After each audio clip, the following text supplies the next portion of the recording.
Guys, as I promised, here finally is my last Jedi review. Sorry this took so long. I got literally 30, not exaggerating, people messaging me, asking me for my opinions. And honestly, I didn't really have my opinions figured out until yesterday. So if you messaged me and I didn't get back to you, sorry, it wasn't personal. I needed this weekend to really like go through it all and get all my thoughts together. And then I'm just going to answer you all through this video instead of actually messaging you individually. Um, but I'm going to warn you guys right now, this is not going to go the way you think. So I watched it Thursday, and I was so confused. It wasn't that I hated it. It was that I couldn't figure it out. I couldn't figure out how I wanted to feel about it, and it was late, and what I just saw, I don't know, I had no idea what I just saw. So I came home and slept on it, and then the next day, the more I thought about it, the angrier I got, right? So I had waited 2 years to find out like where Snoke came from. I always had the theory that he was actually Darth Plagueis, and it was the entire like from the start of Episode 1 to now was just all the story of Plagueis. Um, or maybe he was like a Palpatine clone. I heard that theory a lot too, right? Um, and I waited 2 years because I thought Rey was going to come from some kind of super powerful bloodline, right? So like, was she Luke's daughter? Was she Kylo's sister? Was she a child of the Force? Was she something else crazy and powerful, whatever? And Kylo. So I really liked Kylo in Force Awakens. He was like this whiny emo kid, but that's exactly what a Sith acolyte should be, like a newbie Sith. Um, so like everyone looks at Vader like he's this solemn, emotionless badass, right? But in reality, Sith are constantly tortured on the inside, and they're angry and they're screaming their heads off 24/7.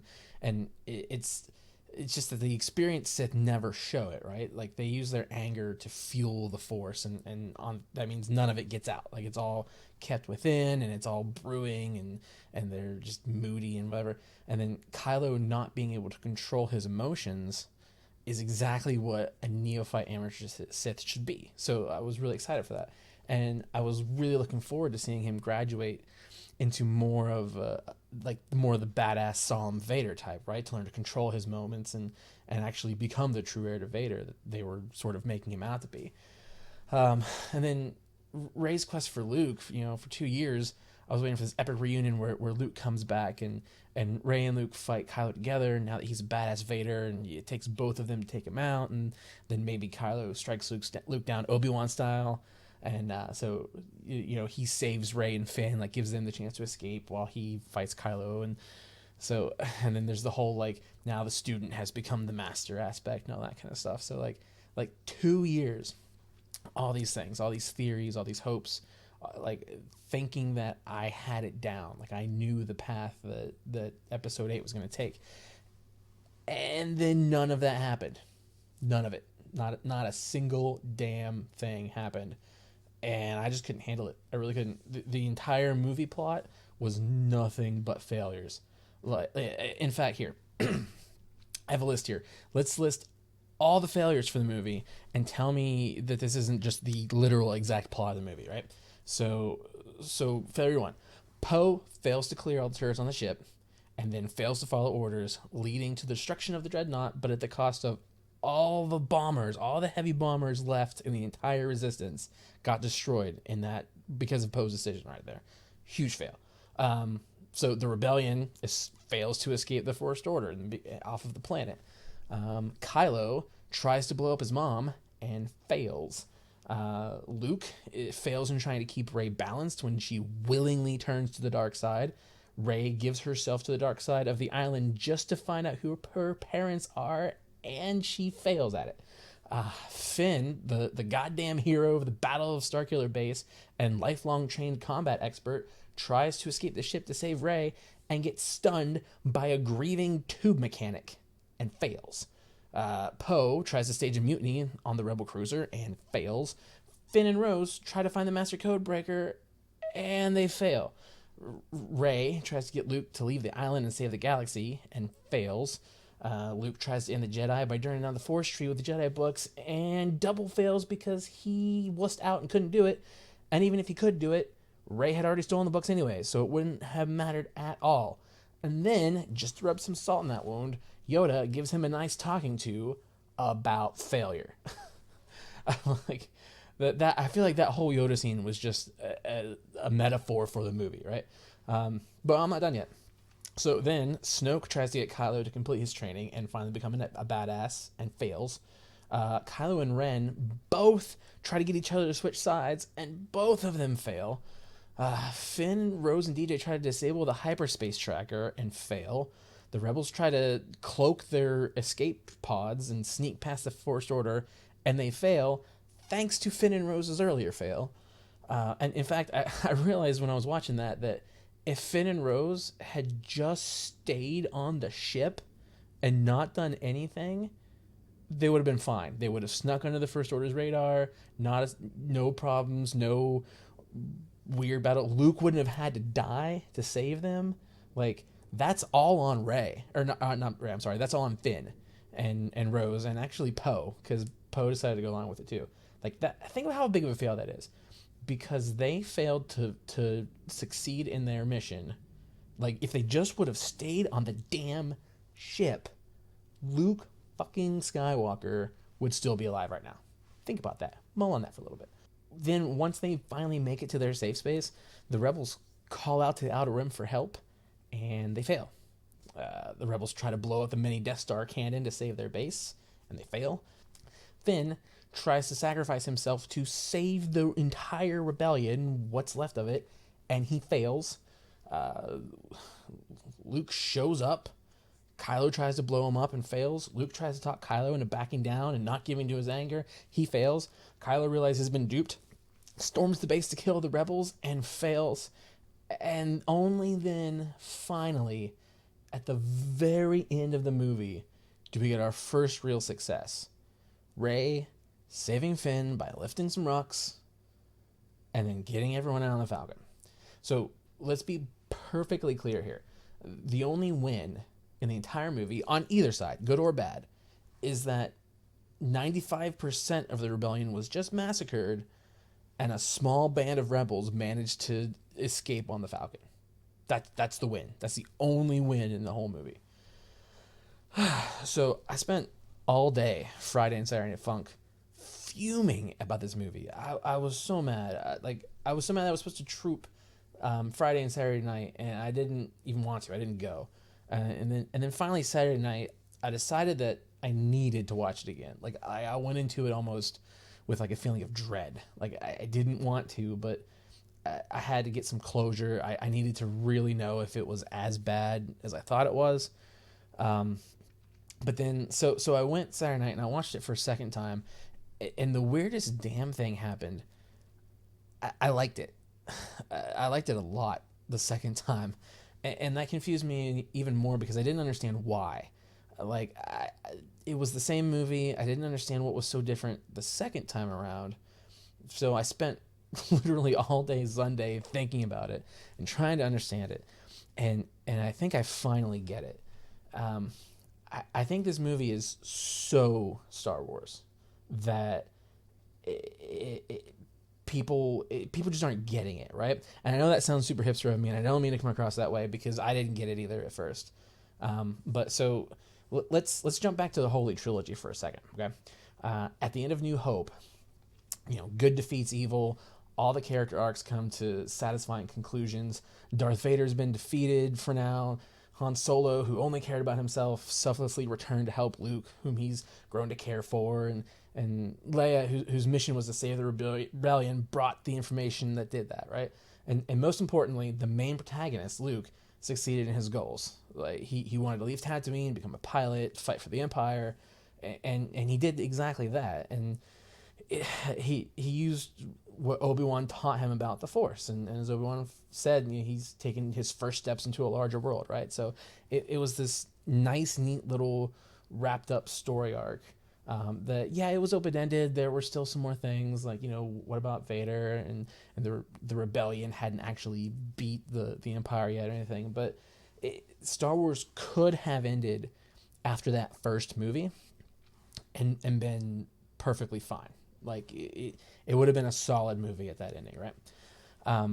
And back in those days, almost all movies were very formulaic like this. Like it goes back to its roots in Greek mythology. But then Empire came around, and which at the time was actually a dark movie. It was a very dark movie when you're used to these very like the hero always wins at the end kind of things that were going on in the late 70s, early 80s. And when Empire came out, it really broke the mold, right? There's this big shocking revelation about Vader being Luke's father that no one was expecting that. But other than that, it's kind of a dark, anticlimactic story full of failures. So Luke failed to face his darkness in the cave, and then he failed to lift the X-Wing out of the swamp. He failed to complete his training. He goes to Bespin, and he loses to Vader. He loses his hand. Boba Fett starts taking Han Solo to Jabba in carbonite right there. At the end, Leia has to rescue Luke. Like Luke goes to Cloud City just to save Leia and Han, and Han is gone, and Leia winds up having to save Luke. Like that's huge fail, right? And then at the very end, this small band of rebels escapes on the Falcon. Like it's in some ways it's almost another mirror of Empire, right? They did a good thing, a couple good jobs with different story arcs and some better twists and that kind of stuff. But if you think of it from what actually happens, Empire was really dark and anticlimactic, and not a lot of good plot development happened in that, right? And the Last Jedi was kind of the same thing. So when I saw The Last Jedi for the second time without the 2 years of expectations, right? So I'm coming off The Force Awakens, which was very much like A New Hope. It was a nice, neat little story. Probably could have ended there and been okay, but still left some things open, like what could possibly happen with Kylo Ren, and the rebellion hadn't beat the First Order, blah, blah. So it was very New Hope-ish, right? So after taking out those expectations of having it be wrapped up nice and neat, then I found it to be just a really good, really dark Star Wars movie. Like a lot of people died and a lot of people failed a lot. So I don't know. The second time I really liked it. I really did. I know I'm gonna get a lot of shit for this, but man, it was a lot better the second time. But that being said, there were some things that were just downright bad, like absolutely atrocious, even the second time through.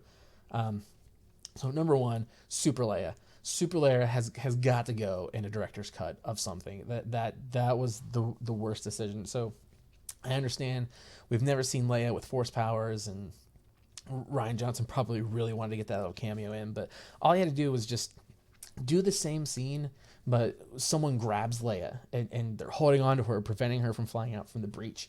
And then she, closes her eyes and finds her inner peace and reaches out and hits a switch that closes some kind of emergency bulkhead or something, right? And then that would have given us our Leia Force cameo without having the stomach churning ache of Super Leia. Like that's going to be a meme for like the next 20 years. God, that was bad. So the second thing that really bothered me the second time through, the Finn and Rose travel to Atlantic City arc was just wholly unnecessary. I don't know why they decided to do that. Rose should have just been the master code breaker, right? So like she's on a rebel ship. Rebels are gonna need slicers. That should have just been Rose. And then they should have, during the battle, they could have just snuck over. Rose could have sliced through the shield that could have got on, and then we don't have to pretend like this 18-hour space chase was a reasonable thing to do, because it wasn't. And for some reason, the First Order wouldn't just call in reinforcements and have them hyperspace jump half an hour in front of the fleet and cut them off, and that's silly. That was just plain silly. The last thing. BB-8. They need to rename BB-8 OP-8 because he's getting insane. Like he is a droid built specifically for one purpose, and that purpose is if your X-Wing computer systems get damaged or something really bad goes wrong with your X-Wing, BB-8 can reroute some power circuits, can fix some stuff, can repair some stuff. That is his sole purpose. He is an astromech droid that is designed to repair an X-Wing. And actually, I think specifically an X-Wing. I don't think he could fit in any other ship. So how on earth does BB-8 take out 5 security guards? How does BB-8 sneak onto an arms dealer's spaceship and hijack it and steal it? How does BB-8 hack into an AT-ST and wipe out of like an entire squadron of First Order stormtroopers with it? It's too much. Too much. You're at about an 8. I'm gonna need you at about a 2. Just bring it down. So those are the bad things. Everything else I was actually really okay with the second time through. I know a lot of people had some issues with the humor. I actually didn't feel like the humor was that bad. I feel like it was right on the line, like a couple more steps and it would have been too much. I could see where some people might want to take it down just a little bit more, but I thought it was okay. I was really worried the Porgs were gonna wind up being like the Gungans of the new trilogy, but they weren't. They were cute. They were funny. I enjoyed them. There were some really good things about the movie too that I didn't pick up on the first time I saw it. Number one, tracking through hyperspace.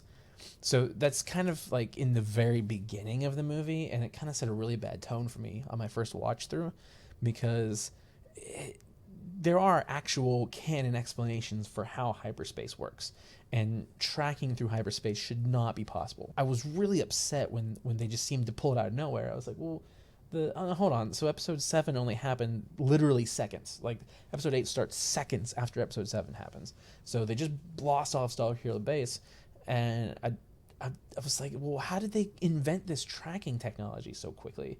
Like, what, in a matter of weeks? They're just like, oh, well, let's bring this, blah, blah, blah. No, it just seemed totally out of left field. And then I found out that in Rogue One, when she's looking through all the different projects they're working on so she can find the Death Star plans, it turns out that one of the projects there was tracking people through hyperspace. So that, one, it's a cool little Easter egg back to Rogue One. 2, it actually makes it plausible. So, okay, so there's probably about a 40-year time span in between Rogue One and Episode 8. So they've been working on this technology for 40 years, and they finally have one prototype that they didn't know would work or not, but it was on the ship, and they decided to use it. Okay, so that seems reasonable. And I really like that kind of callback thing. The second thing that I really liked that I didn't catch the first time was how much Luke had actually turned to the dark side. You know, Yoda said that once you start down the dark path, forever will it dominate your destiny. And that this entire movie, I think, really plays that out. So it was almost like Luke had no choice but to fall to the dark side at the end. So on the island, it's only on screen for just a couple seconds, but on the island, Luke is actually wearing on a necklace a red Sith crystal, which, whoa, that just by itself is crazy, right? So in addition to that, he almost murdered his nephew out of fear. Think about how much of a dark side thing that is. He gave into his fear so much that he's standing over his nephew with his lightsaber ignited, ready to murder him. It's so dark. This whole movie's dark. And then when he projects himself to Kylo at the end, right? So his projection is sort of his self-image. It's how he sees himself. And he sees himself in that all-black outfit, just like the one he wore when he almost turned to the dark side at the end of Jedi.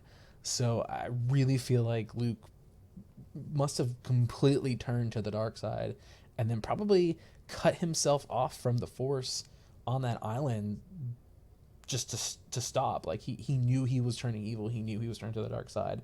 And so he just cut himself off completely. That to me seems like, I know it's not the ending to Luke Skywalker that a lot of people would have liked, but I feel like that's probably the only ending that could have happened, because if Yoda was right, if going dark side will forever dominate your destiny, when he lashed out in anger at the Emperor, this is the only way it could have ended. So I really liked that. I also really liked that there were some pretty clear messages that they were given based on the character design. So, Kylo smashing his helmet, giving up on becoming the next Vader, realizing that he's too weak, he's too light side, too conflicted to actually become the big bad.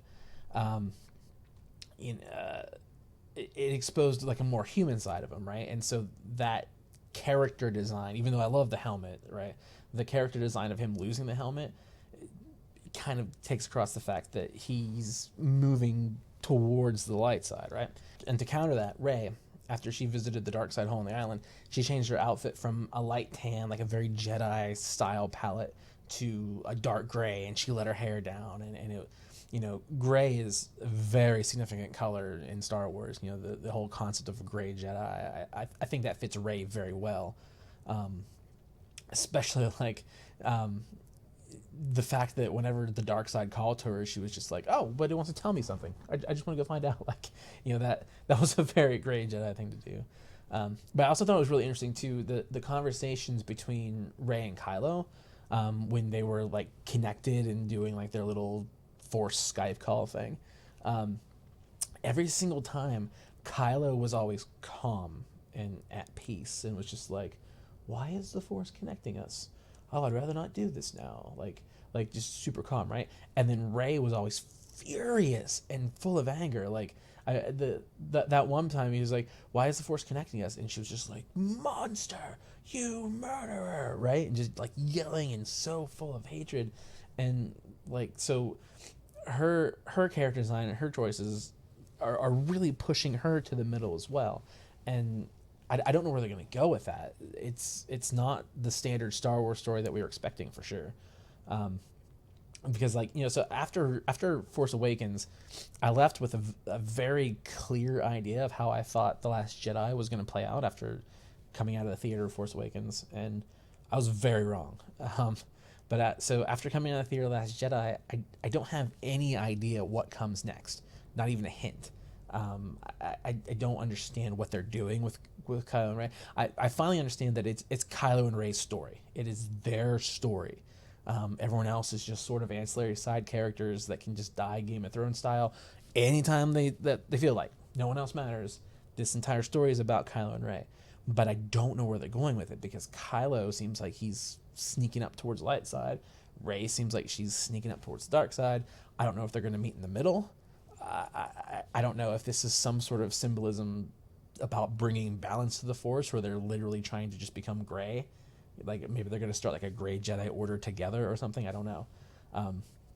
But the galaxy at this point in the story, with